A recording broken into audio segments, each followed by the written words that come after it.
21 जून को विश्व योग दिवस मनाते हुए वडोदरा में कई कार्यक्रमों का आयोजन करवाया जाने वाला है, जिसके मद्देनजर वडोदरा महानगर पालिका की बड़ी कचहरी पर मेयर गीताबेन मकवाणा की अगुवाई में आज एक विशेष बैठक का आयोजन हुआ था। वडोदरा महानगर पालिका की ओर से सरकार की सूचना के मुताबिक योग दिवस और प्री योग दिवस के कार्यक्रमों का विभिन्न स्थलों पर आयोजन करवाया जाने वाला है। दरअसल 21 जून को अंतर्राष्ट्रीय योग दिवस मनाया जाएगा, जिसके मद्देनजर आज वडोदरा महानगर पालिका की बड़ी कचहरी पर मेयर गीताबेन मकवाणा की अगुवाई में एक बैठक मिली थी, जिसकी theme yoga for healthy ageing रखवाई गई है। ऐसे में आपको बता दें कि वडोदरा शहर की प्राथमिक, माध्यमिक, उच्चतर माध्यमिक स्कूलों के अलावा शैक्षिक संस्थाएं, राज्य और केंद्र सरकार के निजी और साथ ही सरकारी साहस के अधिकारी कर्मचारी, गुजरात राज्य योग बोर्ड, योग निकेतन, पतंजलि, आर्ट ऑफ लिविंग जैसे योग के साथ जुड़ी हुई विभिन्न संस्थाएं, एनजीओ और साथ ही नगरजन बड़ी तादाद में योग के इन कार्यक्रमों के दौरान शामिल होने वाले हैं। तो वडोदरा महानगर पालिका की ओर से 21 जून को मुख्य कार्यक्रम तो आयोजित करवाया ही जाएगा, उसी के साथ हेरिटेज स्थल, इमारत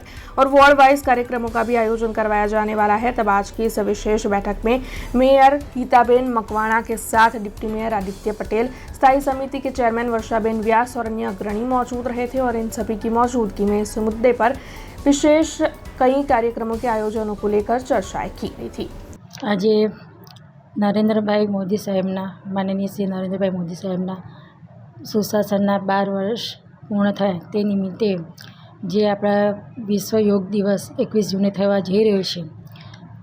તો બેઠકમાં અમે પાંચે પદાધિકારીઓ, ડેપ્યુટી મેયર, ચેરમેન, શાસક નેતા, દંડક તેમજ યોગ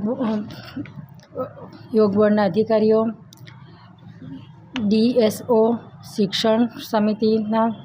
તેમજ વિવિધ સંસ્થાઓ અને એનજીઓ સાથે જોડાઈને એક બેઠક કરવામાં આવી હતી અને એ બેઠકમાં ચર્ચાનો વિષય હતો કે દરેક વોર્ડમાં યોગ દિવસ નિમિત્તે દરેક વોર્ડમાં એક યોગાનું આયોજન થાય, તેમજ 12 વર્ષ પૂરા થયા છે ત્યારે આપણા નરેન્દ્રભાઈ સાહેબના, તો એ નિમિત્તે હેરિટેજ જે વિસ્તાર છે ત્યાં પણ 12 अलग अलग जगह योग दिवस प्रोग्राम योजना है। हमसे जुड़े रहने के लिए हमारे YouTube चैनल को सब्सक्राइब करें और नई वीडियो की नोटिफिकेशन के लिए बेल आइकॉन को दबाएं।